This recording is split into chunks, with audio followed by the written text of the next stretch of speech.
অখিল গগৈ কোৱা নাছিল আজি অখিল গগৈ নাই কোৱা কিন্তু মই কৈছো যে আমাৰ শিৱসাগৰৰ চাৰিওফালে থকা জেলখন আমি শিৱসাগৰৰ পৰা উঠাই লৈ গৈ সেই জেলৰ স্থানখন সৌন্দৰ্যবৰ্ধন কৰি শিৱসাগৰৰ ৰাইজৰ বাবে আমি মুকলি কৰি দিব লাগে এই কথা অখিল গগৈয়ে কোৱা নাই কাৰণ অখিল গগৈ এইবিলাক কথা ক'বই নাজানে আজি আপোনালোকে চিন্তা কৰিব তলাতল ঘৰ আৰু ৰংঘৰ আমি দুইটাক যদি একেলগে লগ লগাই ৰংঘৰৰ দৰে যদি তলাতল ঘৰকো ধুনীয়া কৰোঁ শিৱসাগৰলৈকে টুৰিষ্টৰ পিছত টুৰিষ্ট আহিব এই কথা অখিল গগৈয়ে চিন্তা কৰিব পৰা নাই কিয় চিন্তা কৰিব নোৱাৰে কাৰণ তেওঁলোকৰ লক্ষ্য চৰকাৰৰ লগত সহযোগিতা নহয় যদি যোৰহাটৰ সংসদজনে সংসদত থিয় হৈ দিনে ৰাতিয়ে মোদী ডাঙৰীয়াক গালি গালাজ কৰি থাকে সেইখন চহৰ সেইখন স্থানৰ উন্নতি কেনেকৈ হ'ব আমাক লাগে মোদীৰ লগত হাতত হাত ধৰি আগুৱাই যোৱা আমাক এজন সাংসদ লাগে যিজন সাংসদে মোদী ডাঙৰীয়াৰ লগত থিয় হৈ কাম কৰিব আজি তপন গগৈ ডাঙৰীয়া যোৰহাটৰ সাংসদ হ'ল সেই সময়ছোৱাতে আজি চৰাইদেউৰ আজি আমাৰ মৈদাম বিশ্ব ঐতিহ্যৰ বাবে নিৰ্বাচিত হ'ল তপন গগৈ ডাঙৰীয়া যোৰহাটৰ সাংসদ হ'ল হুলুঙা পাৰত লাচিতৰ 145 ফুটৰ প্ৰতিমূৰ্তি নিৰ্মাণ হ'ল আজি তপন গগৈ ডাঙৰীয়া সাংসদ হ'ল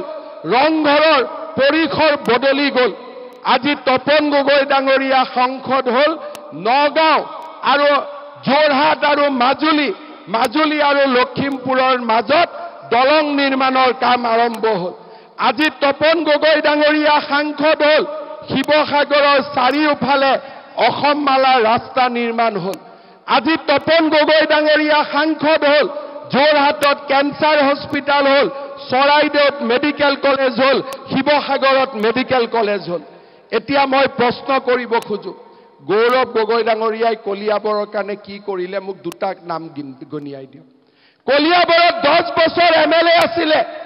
যদি এমপি আছিলে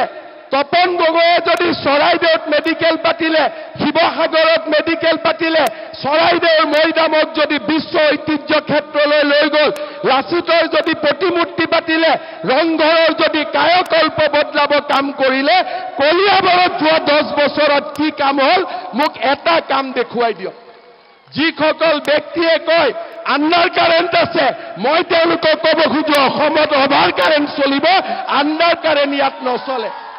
ইয়াত আণ্ডাৰ কাৰেণ্ট নচলে দেখা দেখি কথা হ'ব সামনে কথা হ'ব কি কাম কৰিলে এই কামখিনি কলিয়াবৰত কি কাম কৰিলে দেখুৱাই দিয়ক আণ্ডাৰ কাৰেণ্টৰ ভয় বিজেপিয়ে নাখায় এই কথা আমি সদায় ক'ব পাৰোঁ শ্ৰদ্ধা ৰাইজ যিজন ব্যক্তিয়ে কলিয়াবৰত কাম কৰিব নোৱাৰিলে সেই ব্যক্তিজনে যোৰহাটত কেনেকৈ কাম কৰিব যি অখিল গগৈ ডাঙৰীয়াই দিনে ৰাতিয়ে মোক গালি পাৰে মিটিঙত লগ পালে কয় হিমন্ত বিশ্ব শৰ্মাৰ সমান ভাল মুখ্যমন্ত্ৰী নাই পীযুষ হাজৰিকাক লগ পালে কয় পীযুষ হাজৰিকাৰ সমান ভাল মন্ত্ৰী নাই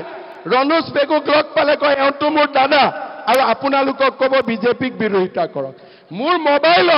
মোৰ মোবাইলত যদি ৰাতি 11টা বজাৰ পিছত সদায় যদি কাবাৰ এটা ফোন আহে সেইটো অখিল গগৈ ফোন আহে বেলেগৰ ফোন নাহে আৰু এদিন দুদিন নহয় সদায় আহে যোৱাকালিও আহিছিল তাৰ আগৰ দিনাও আহিছিল তাৰ আগৰ দিনাও আহিছিল তাৰ আগৰ দিনা আহিছিল সদায় আহে আহিলে মই বেয়া নাপাওঁ খালি মই কওঁ যে ৰাতি ইমান ধুনীয়া কথা পতা আকৌ দিনত কিয় গালি গালাজ কৰ দিনতো গালি গালাজ কৰিব নালাগে ৰাতিও গালি গালাজ কৰিব নালাগে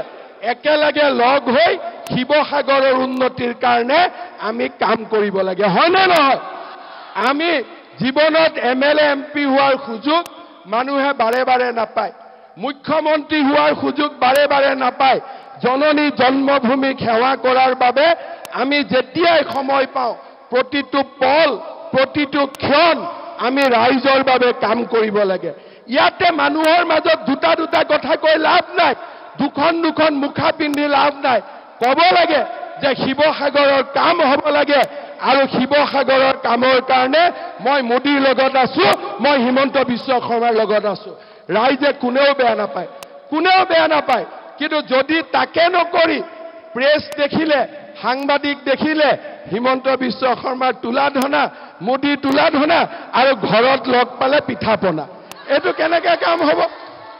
ঘৰত লগ পালে পিঠাপনা সাংবাদিকক লগ পালে তুলাধনা এটো হ'ব নেকি কওকচোন এনেকৈ চলিব নেকি শ্ৰদ্ধাৰ ৰাইজ সেই কাৰণে মই এটাই কথা কম যে মোদীজী প্ৰধানমন্ত্ৰী হ'বই মোদীজীক ভোট দিব লাগে আৰু শিৱসাগৰত আমি ঐতিহ্য আৰু বিকাশ দুইটাক একেলগে লগ লগাই শিৱসাগৰক অসমৰ ভিতৰতে এখন জাকত জিলিকা জিলালৈ আমি ৰূপান্তৰ কৰিব লাগে শ্ৰদ্ধা ৰাইজ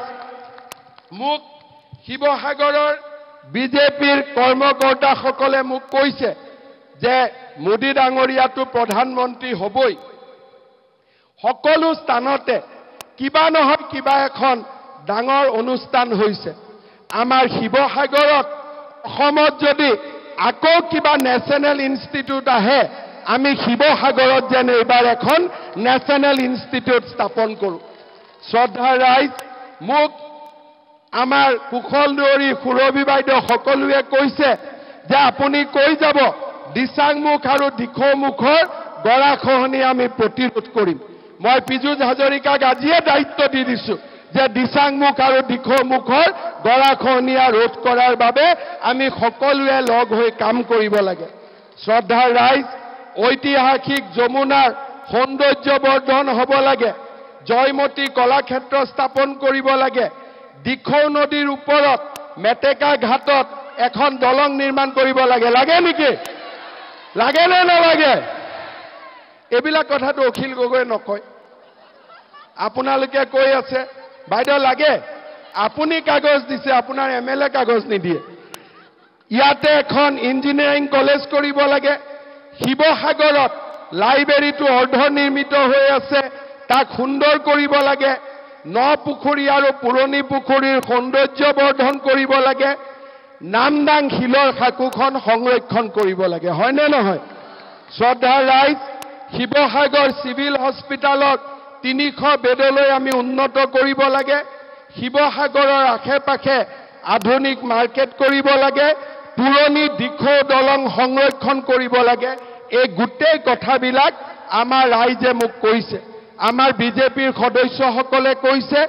আপোনালোকে মোদী ডাঙৰীয়াক প্ৰধানমন্ত্ৰী কৰক মোদী ডাঙৰীয়া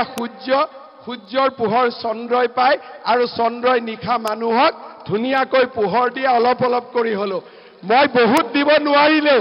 মোদী ডাঙৰীয়াৰ পৰা শক্তি লৈ আপোনালোকক অলপ হলেও মই পোহৰ দিম সেই প্ৰতিশ্ৰুতি মই ৰাইজক আজি দিব খুজিছো শ্ৰদ্ধাৰ ৰাইজ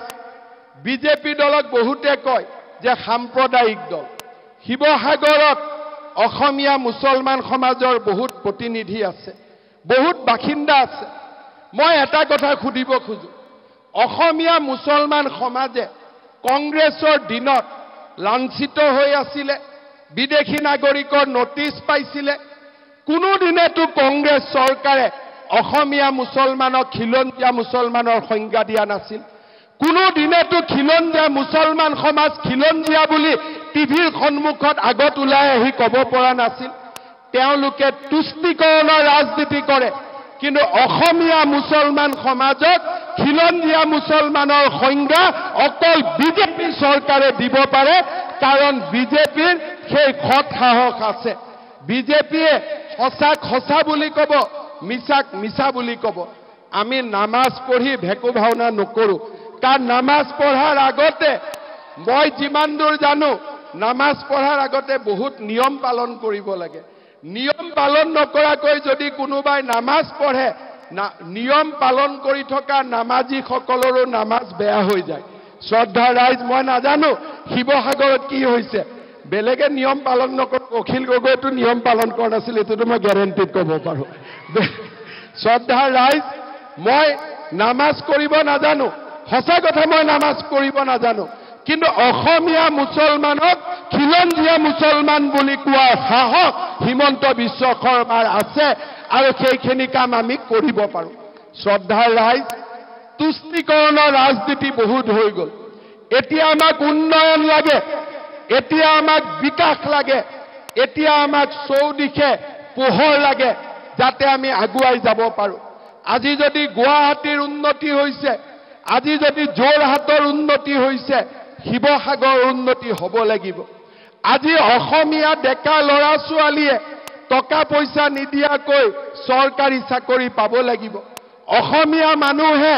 মাটিৰ অধিকাৰ পাব লাগিব। বেমাৰত আয়ুষ্মান ভাৰতৰ কাৰ্ডৰ জৰিয়তে আমি সুবিধা পাব লাগিব। শ্ৰদ্ধাৰ ৰাইজ, প্ৰধানমন্ত্ৰী মোদী ডাঙৰীয়া আৰু দিছপুৰত বিজেপি চৰকাৰে শিৱসাগৰৰ ৰাইজৰ কাৰণে কাম কৰিব। ইলেকশ্যন আজি প্ৰচাৰ সামৰণি পৰিব। মই ৰাইজক এটাই কথা কৈ যাম, আমি মোদী ডাঙৰীয়াক ভাৰতবৰ্ষক বিশ্বগুৰু বনাবৰ কাৰণে ভোট দিব লাগিব আৰু তপন গগৈক অসমখনক ভাৰতৰ ভিতৰতে সৰ্বশ্ৰেষ্ঠ ৰাজ্য হিচাপে গঢ়ি তোলাৰ বাবে ভোট দিব লাগিব। শ্ৰদ্ধাৰ ৰাইজ, আপোনালোকৰ মাজত আমি আছো, আপোনালোকৰ মাজত আমি থাকিম, এনেকে কাম কৰিম। আমি হৃদয়ৰ সৈতে হৃদয়ক সংযোগ কৰি আমি বৰ অসম নিৰ্মাণ কৰিম। স্বৰ্গদেউ চাওলুং চুকাফাৰ সপোন আমি বাস্তৱত ৰূপায়ণ কৰিম। আজিলৈকে 400 বছৰৰ জন্ম জয়ন্তী দিনালৈকে লাচিতক দিল্লীৰ দৰবাৰত কোনেও লৈ যোৱা নাছিল। হোলোঙা পাৰত লাচিতৰ যে ইমান বিশাল প্ৰতিমূৰ্তি হ'ব পাৰে কোনেও চিন্তা কৰিব পৰা নাছিল। চৰাইদেউক বিশ্ব ঐতিহ্য ক্ষেত্ৰ হ'ব পাৰে কোনেও চিন্তা কৰা নাছিল। ৰংঘৰত পৰিৱৰ্তন হ'ব পাৰে, ঐতিহ্যক অক্ষুণ্ণ ৰাখিও ৰংঘৰৰ পৰিৱৰ্তন হ'ব পাৰে, তাক কোনেও চিন্তা কৰা নাছিল। এইখন চৰকাৰে চিন্তা কৰে, এইখন চৰকাৰে ৰাইজৰ কাৰণে কাম কৰে আৰু 24 ঘণ্টাই কাম কৰে। ৰাতিপুৱা মোদী ডাঙৰীয়া নলবাৰীলৈ আহিছিল। মই মোদী ডাঙৰীয়াক এটাই কথা কৈছো যে অসমৰ ৰাইজে এইবাৰ আপোনাক 14খনৰ ভিতৰত 14খন আসন দিব আৰু আপুনি মাত্ৰ যেনেকে মুখ্যমন্ত্ৰী থাকোঁতে গুজৰাটত কাম কৰিছিল তেনেকে অসমীয়া ৰাইজৰ হৈ মোক কাম কৰাৰ বাবে আপুনি আশীৰ্বাদ কৰিব, যাতে আমি অসমখনকো ভাৰতৰ সৰ্বশ্ৰেষ্ঠ ৰাজ্য হিচাপে আমি প্ৰতিপালন কৰিব পাৰোঁ, তাক আমি বিশ্বৰ দৰবাৰত প্ৰতিষ্ঠা কৰিব পাৰোঁ। পুনৰ এবাৰ আপোনালোকৰ ওচৰত মই প্ৰণাম জনাইছোঁ। আপোনালোকৰ ওচৰত মই প্ৰণাম জনাইছোঁ। 2 কিলোমিটাৰ আপোনালোকে খোজকাঢ়ি আহিলে, বহুতে মোক খুজিছোঁ আকৌ লগ পাম, আকৌ হেণ্ডশ্বেক কৰিম আৰু ঘৰত গৈ পিঠা বনাও খাম, হ'ব? ঘৰত গৈ পিঠা বনাও খাম। আৰু যিসকলে দূৰৰ পৰা আশীৰ্বাদ দিলে তেখেতসকলকো মই ধন্যবাদ জনাইছোঁ। মই এটাই কথা ক'ম, আপোনালোকৰ মৰম আৰু আশীৰ্বাদ মোৰ শক্তি। কংগ্ৰেছে মোক মাজে মাজে সমালোচনা কৰে, অখিল গগৈ মোক সমালোচনা কৰে। মই এটাই কথা কওঁ, অসমৰ মানুহৰ যদি আশীৰ্বাদ মোৰ লগত থাকে মই হিমালয়কো ভয় নকৰোঁ আৰু হিমালয়কো ভয় নকৰি মই হিমালয় শৃংগটো উঠিব পাৰোঁ। শ্ৰদ্ধাৰ ৰাইজ, মাজে মাজে আমি মনত পেলাওঁ এই বছৰতে মাত্ৰ এটা বছৰ আগত 12,000 বিহুৱা বিহুৱতীক লৈ গৈ গিনিজ ৱৰ্ল্ড ৰেকৰ্ড কোনে কৰোৱালে? অমৃত বৃক্ষ আন্দোলন ক'ৰ পৰা হ'ল? খেল মহাৰণ কেনেকে হ'ল? সাংস্কৃতিক মহাসংগ্ৰাম কেনেকে হ'ল? বন্ধ ধৰ্ণা পিকেটিঙৰ পৰিৱৰ্তে এই শান্তিৰ অসম, সমৃদ্ধিৰ অসম আৰু এইখন অসমৰ বাবে আপোনালোকে আমাক ভোট দিয়ক, পদুম ফুলৰ ছবিত ভোট দিয়ক। দিবনে নাই ৰাইজ ভোট? দিবনে নাই? দিবনে নাই? দিবনে নাই? তেতিয়াহ'লে মোৰ লগত একেলগে ক'ব, ভাৰত মাতা কি জয়! ভাৰত মাতা কি জয়! Narendra Modi, Narendra Modi, BJP, BJP, AGP, আপকি বাৰ, আপকি বাৰ, আপকি বাৰ। বহুত বহুত ধন্যবাদ। জয় হিন্দ, বন্দে মাতৰম।